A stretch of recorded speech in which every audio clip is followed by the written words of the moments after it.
नमस्कार, मैं डॉक्टर सरफराज आलम, सहायक शिक्षक मध्य विद्यालय लारी, प्रखंड चितरपुर, जिला रामगढ़, झारखंड। हमारे जिले की खुसूसियत ये है कि रामगढ़ एक छोटा सा जिला है, लेकिन ये चारों तरफ से अगर आप देखें तो यहाँ पे हरा भरा पूरी तरह से यहाँ का वातावरण है। साथ ही साथ ये एक इंडस्ट्रियल बेल्ट भी है और पूरी तरह से कोल माइंस भी है। इस तरह से रामगढ़ जिले की जो दूसरी विशेषता वो ये है कि यहाँ पे एक शक्तिपीठ धाम भी है जो रजरप्पा के नाम से जाना जाता है, जहाँ कई पर्यटक इस सुंदर नजारा को देखने के लिए, साथ ही आस्था का एक केंद्र भी है जहाँ बहुत से लोग आके यहाँ पे अपनी कामना की पूर्ति भी करते हैं। इस तरह से हम देखते हैं कि रामगढ़ एक छोटा सा जिला है, लेकिन साक्षरता रेट भी झारखंड में इसमें आप कह सकते हैं कि तीसरा चौथा पोजीशन में इसका आता है।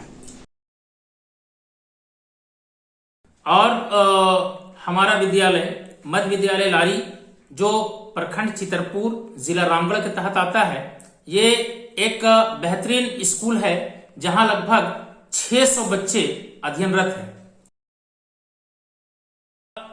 लॉकडाउन से पहले हमारे स्कूल में जिस तरह से पढ़ाई चल रही थी वहां से मैं काफी संतुष्ट भी था, लेकिन अचानक मार्च महीने में लॉकडाउन का होना और इस तरह से लॉकडाउन की पीरियड का बढ़ना, एक अचानक पेंडेमिक सिचुएशन क्रिएट होना जो सिर्फ न हमारे लिए बल्कि पूरे हिंदुस्तान के लिए और खासकर स्टूडेंट के लिए ये बहुत एक बेचैनी का कारण भी बना।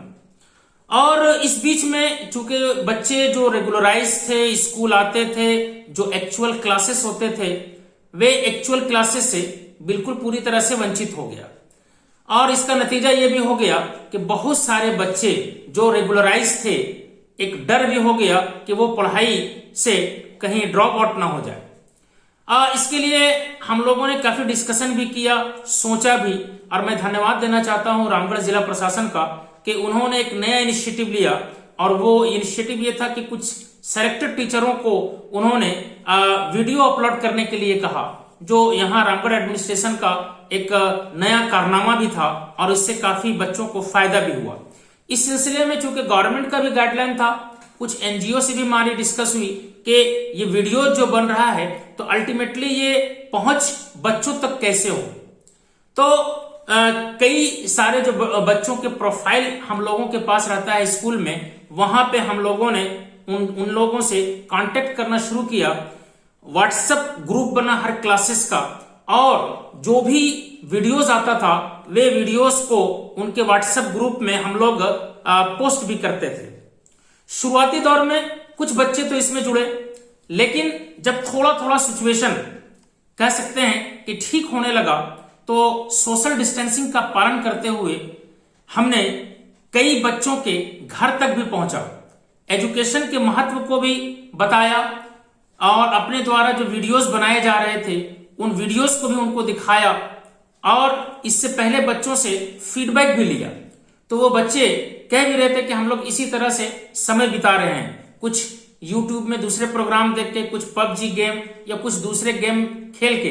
तो लेकिन जो इस तरह का वीडियोज, एजुकेशनल वीडियोज जब हम लोगों ने बनाना शुरू किया तो बच्चों को लगा कि अपने शिक्षक इस तरह के वीडियोज बना रहे हैं, अपने जिले के टीचर इस तरह के वीडियोज बना रहे हैं, हर सब्जेक्ट का वीडियोज आ रहा है, तो उन्होंने इंटरेस्ट लेना शुरू किया। हमें भी हिम्मत मिली।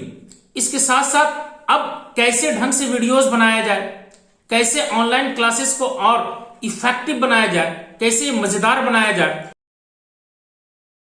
इस सिलसिले में मैं इनोवेटिव पाठशाला जो श्री अरविंदो सोसाइटी का है उसको भी, उस ऐप को भी मैंने डाउनलोड किया। वहां बहुत सारे कंटेंट्स भी मिले और मुझे उससे बहुत कुछ सीखने का भी मौका मिला।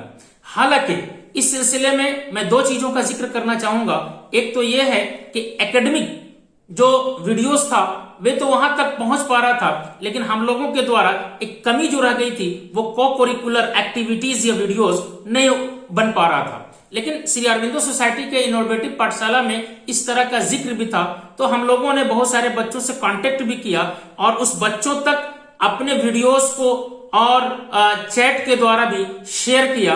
नतीजा ये हुआ कि कुछ बच्चे जो है घर में रहते ही हुए भी अपना वीडियोस बना के शेयर कर रहा था। तो इस तरह से एक इंटरेक्शन भी हुआ, और इंटरेक्शन होने के बाद वे बच्चे भी काफी इंटरेस्ट लेने लगे। अब जब इंटरेस्ट लेने लगे तो मैं भी कुछ एक्सपर्ट से भी इसमें हेल्प लेने लगा।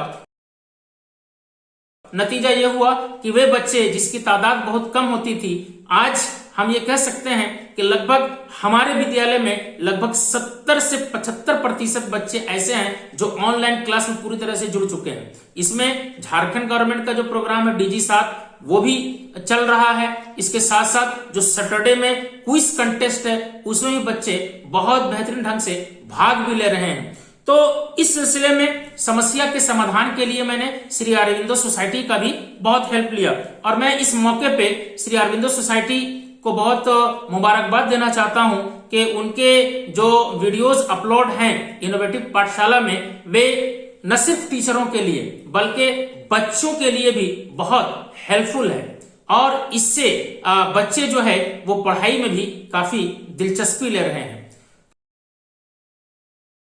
और हमारे विद्यालय का जहां तक ताल्लुक है कि हमारे विद्यालय भी न सिर्फ प्रखंड में बल्कि जिला में भी, रामगढ़ जिला में भी एक अच्छा मकाम रखता है। शुक्रिया।